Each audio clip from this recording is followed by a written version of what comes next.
News has just come out that they will actually delay the debt ceiling until January 2025, and that is now going to go through the Congress.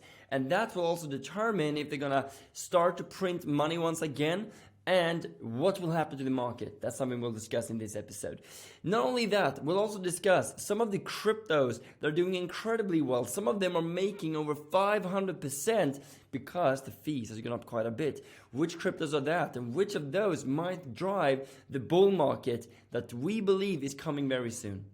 With that being said, let's dive into it. So I want to start with Buffalo strategy. And as you can see, with SPGI, we have the stop loss at 2% profit. It almost went up there and then dived down again. So we are keeping it in the right place. And hopefully we can make even more. So currently we're up roughly 3.5%. So we will move it down once it breaks below the lows here too at 3% profit, which is actually something we can do right now to lock in a little bit more money here. So let's move that stop loss down to a 3% profit target, because this is how it is. So when you're trading and when you are investing, that's exactly what you want to do. You do want to make sure that you cut your losses short, but you do let your profits run, right? Write those two golden rules down. So that's the first one. The second one is VID. And this is just so unfortunate, right? It went down below the stop loss. We did not get in because we always ended with a stop order, and then it just shot up after that. That's life, and that happens. And with ACM, we had a 1% loss. That's a boo and not a moo, unfortunately. So that's one. And the other ones here, not much to mention. SHLS, we're in still. We're waiting for this to go lower. CME, there's no trade on that one. Just carried on going lower as well without taking us in. And Dollar Tree did really well. It really dived down. And we now have the stop loss at 3% profit on that one as well. So there will come a time when we will move on this as well. And before I dive into the two new ones, let us dive into the news here. So Washington, they did suspend the $31.4 trillion federal debt ceiling until January 2025, and that's now going through the Congress. So we did get a bullish break and a bullish move in the markets with those news coming out. And what we saw during Corona and what we're seeing now as well is that tech is leading this market higher. So the tech area, this is US 100 or NASDAQ, is really getting the market higher here and driving the technology companies up, and with that being led by NVIDIA, among other companies in the AI space, which is really booming at the moment. That is usually a sign when you get that kind of hype. It's usually a sign that the market is very likely to keep moving higher as well. So we have now, as we've been speaking about, broken out from this high right here. We did have a retest and now it's going higher a lot. So now the next target that I think the market will get to is this one up here. So that's what we're waiting for with the stock market at the moment. So I think we're in a bullish momentum here as well.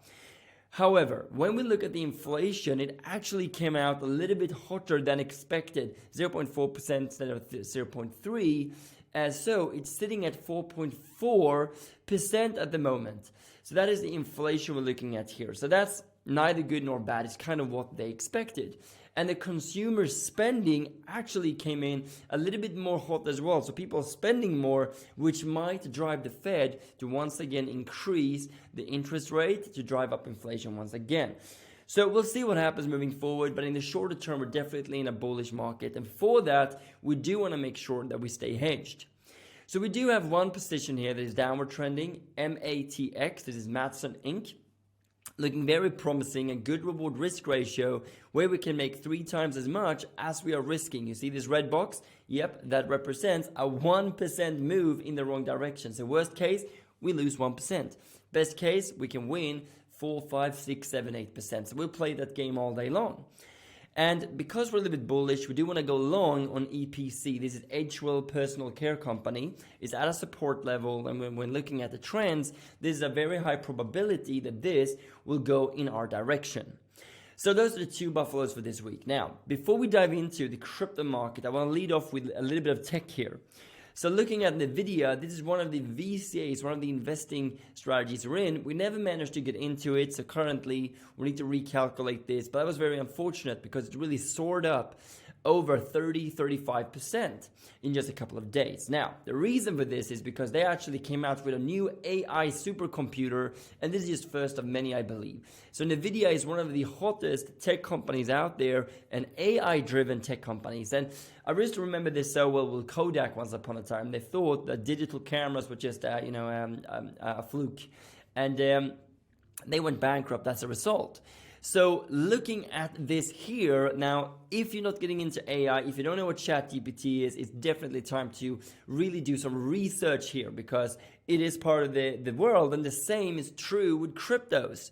So if you don't believe that, cryptos then is, I don't know about that. Well, we're getting into is literally a year left to the halvening. And a year left to the halvening usually drives the price a lot higher for cryptos. So before, we've seen the market move from just $20 up to $1,000, from $1,000 up to $20,000, from $3,000 to $67,000. And this time, I think the low was around $15,000, $16,000, and we might see the market be driven a lot higher here. Maybe not directly, it could go down further, so don't feel that FOMO, but instead just know that it's a high probability that we'll see a lot higher prices in the market. So either you're on the train or you're off the train. So make that decision. So what's happening in the crypto market then? Well, with Bitcoin now, what we want to see here is we have a support level down here. If we keep holding that and don't break below, and we break above this level of resistance, I think we're going to go up to 32 to 34,000. If we do break below, well, then the next target for me at least is down here, around 25,000, where I will be looking to buy a bit more according to the strategies we do have. So you can even go into, do some PCA as well, or DCA, dollar cost averaging strategy. We buy a little bit every month. And inside the IM Insider, we'll even have a strategy for you that you can watch for free, so you can really look at that as well. But comment below, where do you think that crypto will go in the not too distant future? So there are a couple of projects I do want to speak about today. And one thing I do want to mention is, which is really bullish for the market usually, is Ethereum. Ethereum is also going higher here, slowly but surely.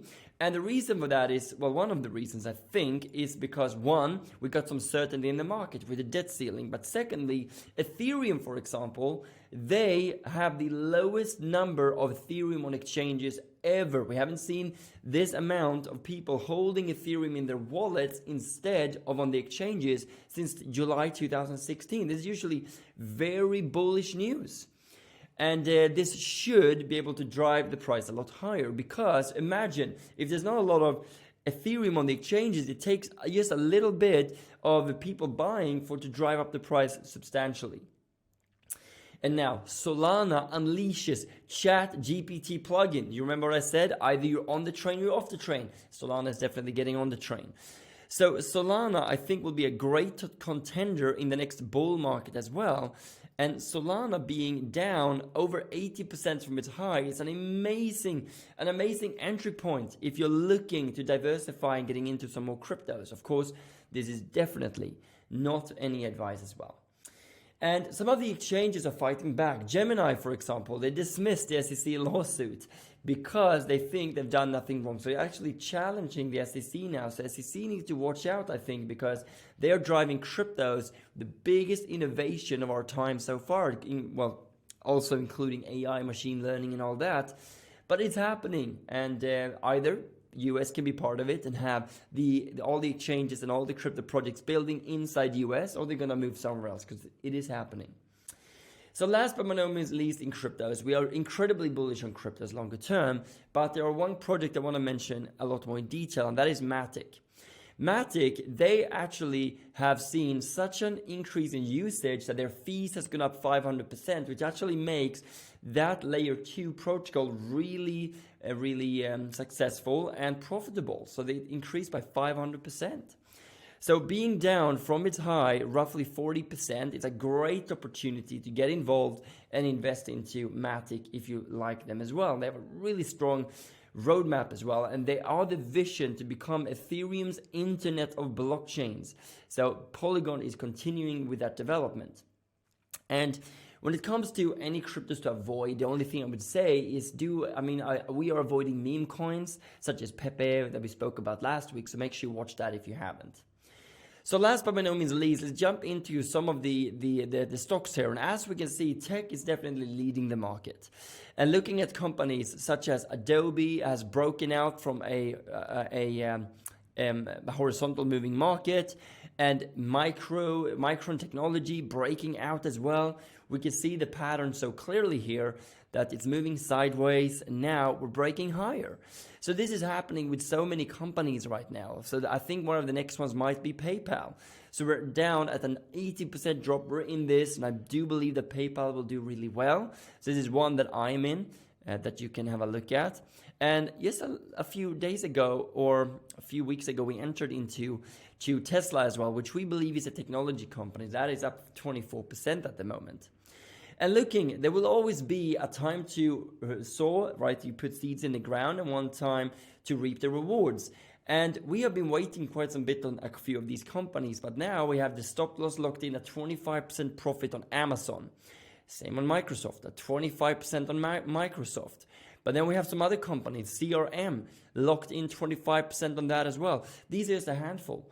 And you can see, this is because we invested all the way down. That's the reason we are doing really well with those at the moment. And one of the next ones I think will do really well when we look into the next bull market that will come is Coinbase. We invested all the way down to 43%. Currently, we're roughly 10% in profit, which is great. And last week, we did look at PAS as well, PAAS, down 20% from its high. We think it's a good opportunity to be looking at.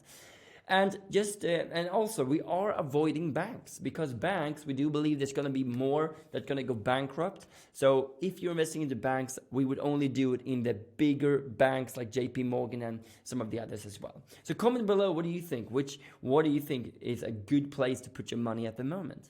So as of the results, we had a 1% loss on Buffalo, so taking it down to 79.28%. With the VCA, CCA, and small cap, we're still up those percentages you can see here on the money invested, but that is soon to change when we enter the next phases here of the bull market.